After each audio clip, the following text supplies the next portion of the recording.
और जहां की मिट्टी चंदन से कम नहीं, गुरु पूजन उत्सव ये विशाल सिंही ताली की धरती, जहां से आने से कलाकार साल भर के लिए चार्ज हो जाता है। और ये ना चीज कुछ नहीं है। अरे हम तो न गुरुए जी स्वर्गीय रामदेव गुरु जी के देखली, न स्वर्गीय रामलाल गुरु जी के देखली, न स्वर्गीय चंद्रिका गुरु जी के देखली, न स्वर्गीय राम खिलावन पुजारी गुरु जी के देखली, केहू के ना देख पैली। लेकिन हम सबकर उपस्थिति, सबकर आशीर्वाद अपने गुरु जी में, विराट सम्राट विजय लाल जी में देखिला। आप बैठल बानी तो हमारा लागत है कि सबकर दर्शन बा। आवा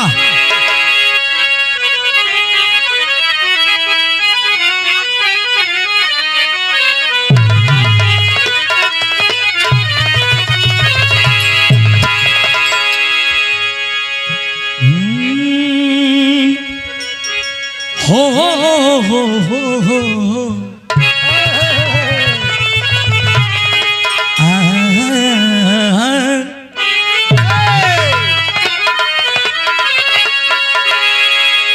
पतझड़ के बाद, पतझड़ के बाद बहार आइबे करी,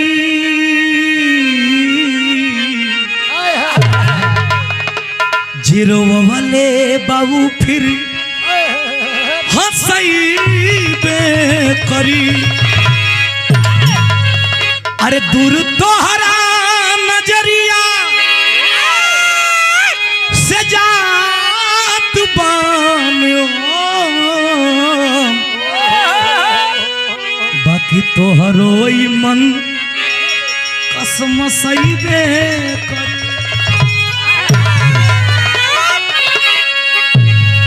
हमारे भैया बैठल बानी, सब लोग बैठल बा, सबके प्रणाम बा। एक निर्गुण मान ला, अरे बैठ जा भैया। आवा बा मास्टर।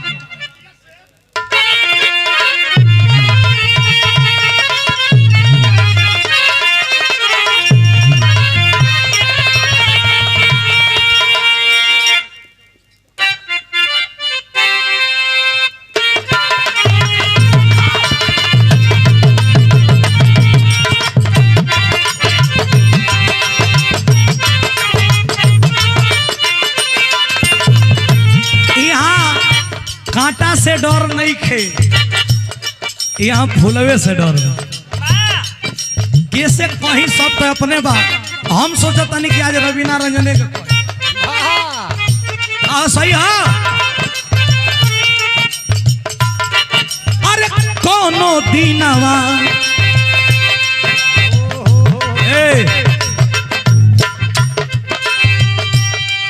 अरे कोनो दीनवा शिकार हो जईबू। अरे कोनो दिनवा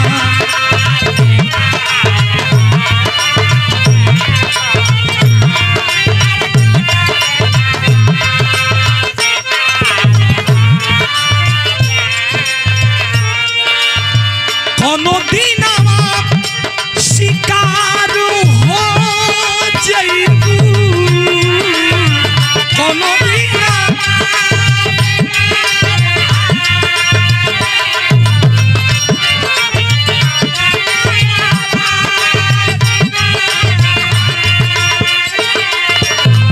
और हमारे आदरणीय बड़े भैया बिहार खड़सरा से जेपी भैया की तरफ से पुरस्कार। हम चाहता नहीं कि केसर पहलवान आदरणीय गार्जीवन जी तनी महफिल में आके जहां बानी तनी हमरे गुरुजी के पास बैठ जाई, हमरो एनर्जी बनल रही। का कोनो दीनवा शिकार हो जइबू,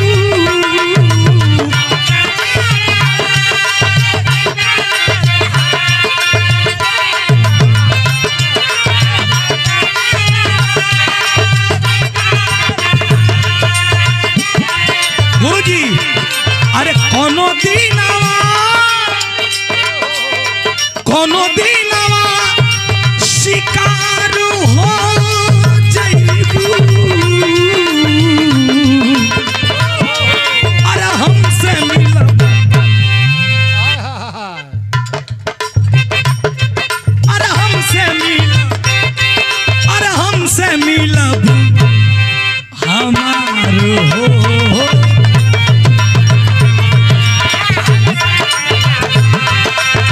हमारो हो जइबू।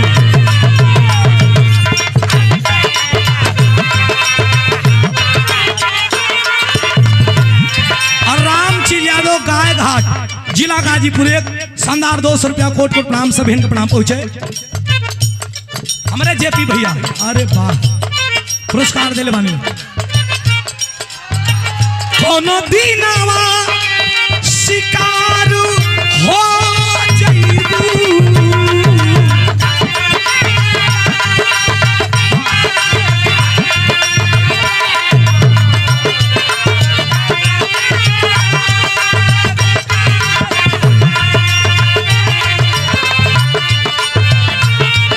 अरे कोनो दीनवा शिकार हो जइबू, अरे हमसे मिलब, अरे हमसे मिलब हमारो हो जइबू, अरे हमसे मिलब।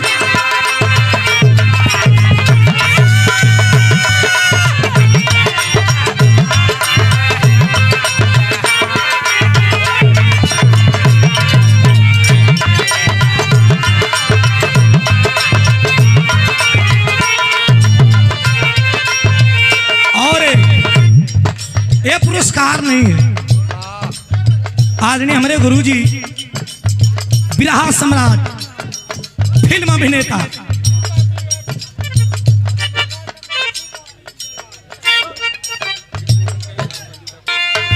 कोनो दीनवा शिकार हो जइबू,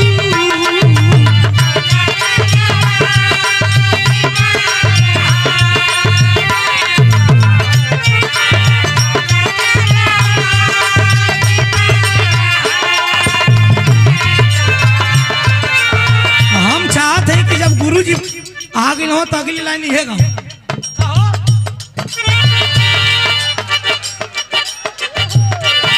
अरे कोनो दीनवा शिकार हो जइबू,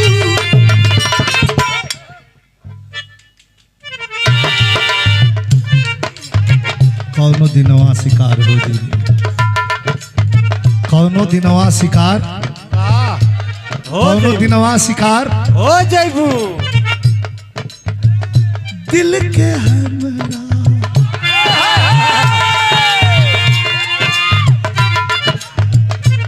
दिल के हमरा,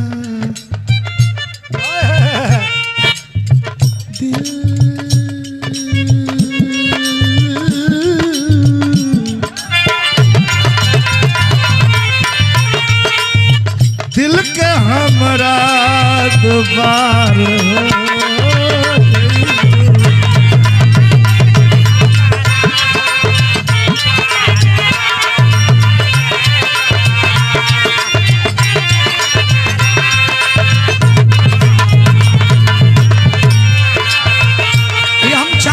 गई गुरु जी गा रहा तो हम चार्ज हैं जी। पुरस्कार यादव पहलवान ढाबा आशीर्वाद कैसे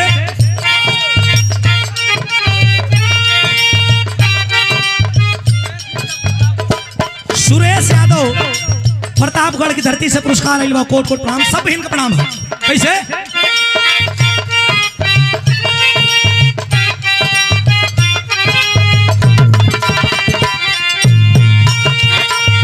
मारी ठोकरी मारी ठोकरी जमाना जब तोहके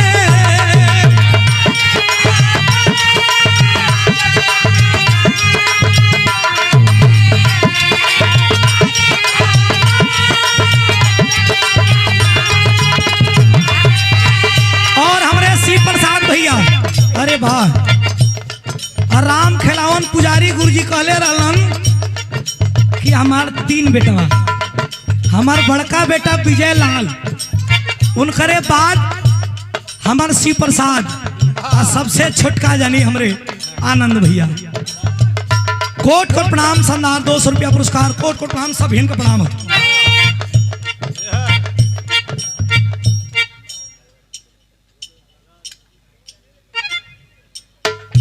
और हमारे महेश जी, आपके द्वारा पुरस्कार, कोट कोट प्रणाम, सब हिंद का प्रणाम हो। और ये शानदार पुरस्कार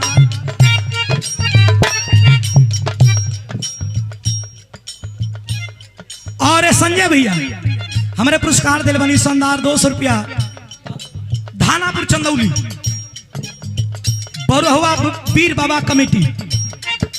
संजय भैया के कोट कोट प्रणाम, सब हिंद का प्रणाम पहुंचे। और ये शानदार पुरस्कार मिर्जापुर से श्री बबलू यादव, हमारे भैया की तरफ से पुरस्कार, कोट कोट प्रणाम, सब भैया के प्रणाम है। कैसे हो भैया?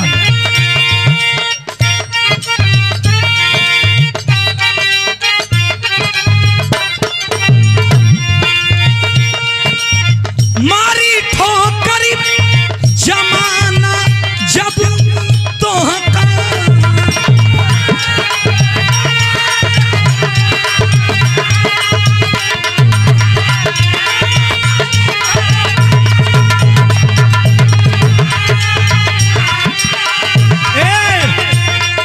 मारी ठोकरी मारी ठोकरी मारी ठोकरी जमाना जब तोहका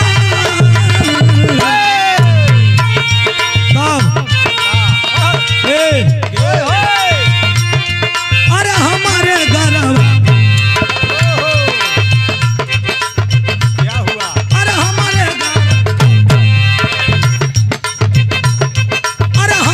गरवा के हारो हो, अरे हमारे गरवा के हारो हो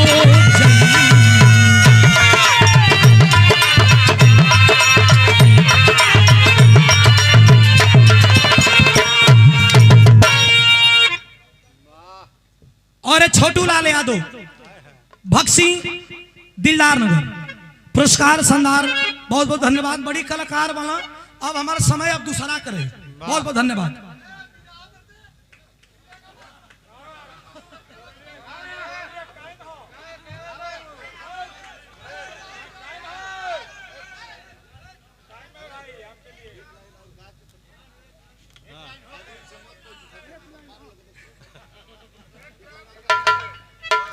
देखो बजा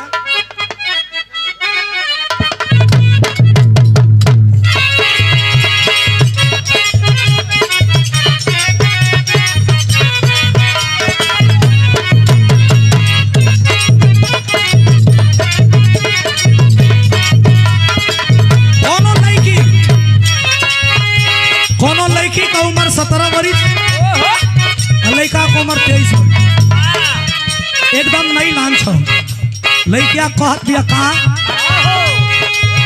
हम पानी 17 बलमुआ 23 साल के।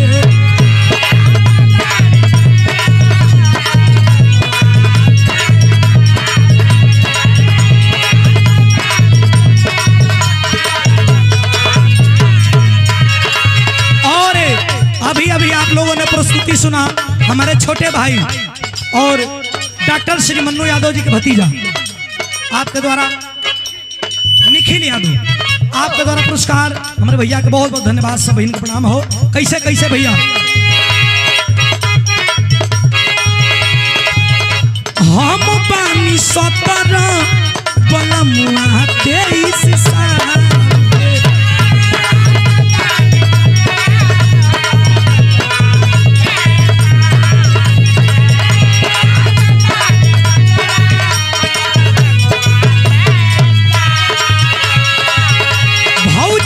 जवनिया रखी हथरा में डाल के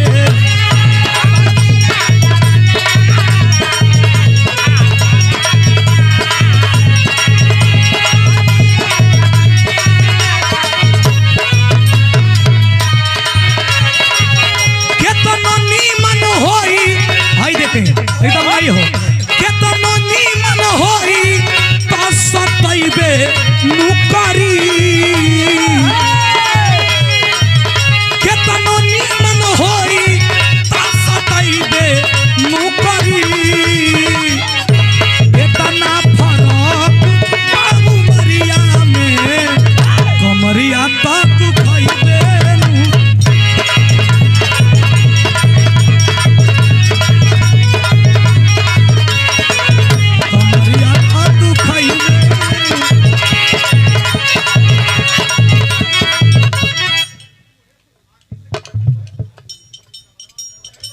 श्री मनोज लाल यादव मिर्जापुर, बहुत बहुत दिल से धन्यवाद हमारे बड़का भैया, स्वागत बा।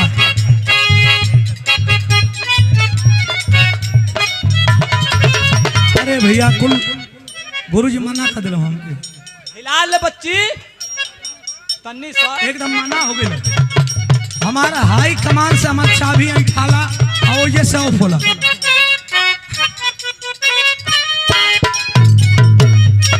इतना फरक पाऊं मरिया में मरिया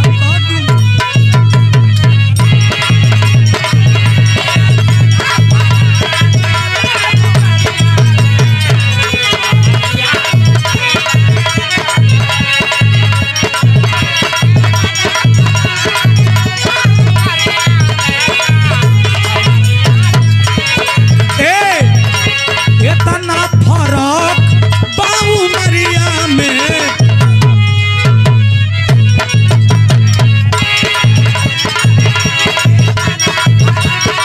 हमारे जेपी यादव जी खड़सरा बिहार, गुरु जी का अनन्य भक्त।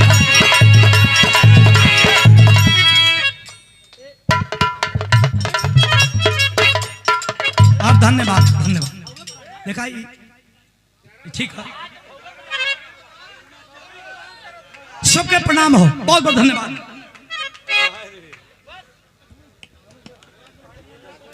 बहुत बहुत धन्यवाद।